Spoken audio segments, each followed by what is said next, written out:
اب آخری جو رکوع ہے اس کا، اس سورہ مبارکہ کا، اور اس کی کل 3 آیات ہیں، یہ خالص جماعتی زندگی، وہ جو جہاد اور قتال کے لیے یا کسی اور اجتماعی کام کے لیے حضور جب نکلتے تھے اور اہل ایمان آپ کے ساتھ ہیں، اس وقت کیا صورتحال ہونی چاہیے۔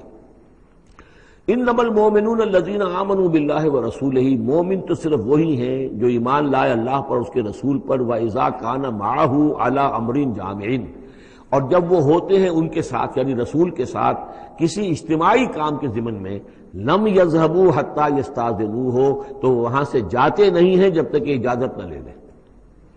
اب آپ نکلے ہیں کسی کام کے لیے، ایک نفری ہے آپ کے ساتھ، لیکن یہ کہ کوئی کہیں کھسک جائے کوئی کہیں کھسک جائے تو یہ تو صحیح نہیں ہے۔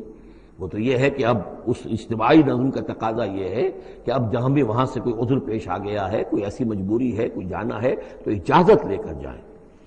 علی امر جامع لم يذهبوا حتى يستأذنوه، جب تک کہ اذن نہ لے لیں۔ ان الذين يستأذنونك اولئك الذين يؤمنون بالله ورسوله، یقیناً جو اے نبی جو لوگ آپ سے اجازت لیتے ہیں وہی ہیں کہ جو ایمان رکھتے ہیں اللہ پر، اس کے رسول پر۔ فيستأذنوك، پھر جب وہ آپ سے کوئی اجازت مانگے، رخصت مانگے، لبعض شانہم، اپنی کسی عذر کی وجہ سے، فاذن لمن شئت منهم، تو اجازت دے دیجئے جسے آپ چاہیں۔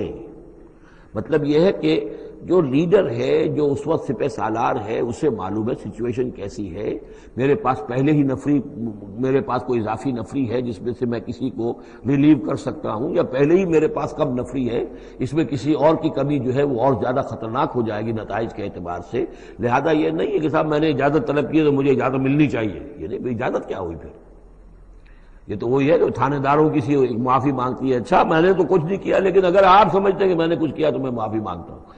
یہ تو در حقیقت الٹی دھونس ہے کہ آپ بڑے کمینے آدمی ہیں، میں نے تو کچھ کیا نہیں تھا پھر بھی آپ سمجھ رہے ہیں کہ میں نے کچھ کیا ہے، تو میں اتنا اونچا ہوں کہ پھر میں معافی مانگتا ہوں۔ یہ در حقیقت وہ انداز نہیں ہے۔ اجازت تو طلب کرنی ہے تو یہ ہے کہ اجازت لے کر اجازت ملے، اور یہ اختیار جو ہے پھر اے نبی آپ کو ہے کہ آپ چاہیں تو اجازت دیں۔ فاذن لمن شئت منہم واستغفر لهم اللہ، اور اس پر بھی ان کے لیے استغفار کیجئے اللہ سے، کیونکہ انہوں نے ظاہر بات ہے اپنے کسی ذاتی کام کو زیادہ اہمیت دی ہے اس اجتماعی کام سے۔ یہ اجتماعی کام نبی کا ذاتی نہیں ہے، یہ دین کا کام ہے، اللہ کے دین کا کام ہے۔ دین کو غالب کرنا فرض منصبی اللہ کی طرف سے ہے ان پر، لہذا اس کے لیے تم ان کے ساتھ نکلے ہو۔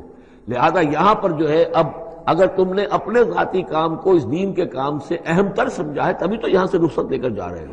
یہ خود ایک ہلکی بات ہے، گویا کہ تم نے دین کے کام کو کم تر سمجھا ہے اللہ کے کام اپنے کام سے، اور اس کو اہمیت زیادہ دی ہے۔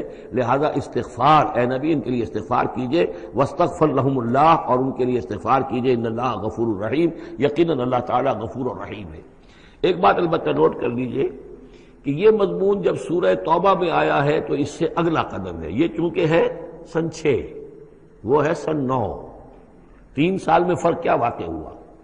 ابھی تو فرمایا گیا ہے کہ جو اجازت لے کر جاتا ہے نبی وہ وہی ہے کہ جو واقعی ایمان رکھتا ہے، لیکن وہاں فرمایا گیا جو ایمان رکھتے ہیں وہ اجازت لیتے ہی نہیں۔ وہ جو موقع تھا وہ تھا نفیر عام کا موقع، وہ موقع تھا نہایت ہی سمجھیے ایمرجنسی کا موقع، اس موقع پر اجازت طلب کرنا ہی در حقیقت اس بات کی علامت تھی کہ یہ منافق ہے، لہذا وہاں روکا گیا۔ آپ نے کیوں اجازت دے دی؟ اف اللہ عنک لما اذنت لهم، کیوں آپ نے اجازت دے دی؟ آپ کی اجازت آپ نہ دیتے تب بھی انہوں نے جانا نہیں تھا، تو ان کا جو نفاق کا پردہ چاک تو ہو جاتا نا، ان کی حقیقت تو کھل جاتی۔ تو یہ وقت کے حوالے سے ہے، اور اس کو درجہ بندی بھی کہہ سکتے ہیں۔ ایک وہ لوگ ہیں جو اس دین کے کام کے لیے اس درجے ہمتن اپنے آپ کو پیش کر چکے ہیں کہ دنیا کے کسی بھی کام کو اس سے اہم تر نہیں سمجھتے، وہ کیسے اجازت طلب کریں گے؟ اس سے نچلا درجہ ہے کہ وہ لوگ ہیں جو دین کے اس کام میں لگے ہوئے ہیں لیکن کم سے کم نظم کی اتنی پابندی تو کرتے ہیں کہ اگر کہیں انہیں ضرورت پیش آ گئی جانا ہے تو اجازت لے کر جائیں۔ اس سے نیچے وہ لوگ ہیں جو اجازت کے بغیر ہی کھسک گئے تو معلوم ہے ان کا تو سرے سے اس کام سے سرے سے کوئی تعلق ہے ہی نہیں۔ تو درجہ بندی ہے، سیڑھیاں ہیں، اوپر کی سیڑھی کے اعتبار سے درمیانی سیڑھی نیچے ہے، لیکن نیچے والی سیڑھی کے اعتبار سے درمیانی اونچی ہے۔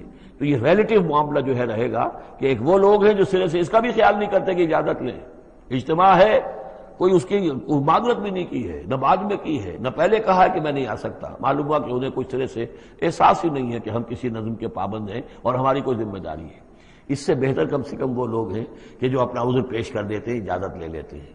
لیکن اس سے بھی بہتر اونچا درجہ ہے کہ دنیا کے کسی بھی کام کو دین کے اس کام سے اہم تر مت سمجھو. اللہ تعالیٰ تمہارے کام سنوارے گا، اللہ تعالیٰ تمہاری ذمہ داری قبول کر لے گا، تم اللہ کے کام کے لیے نکلو.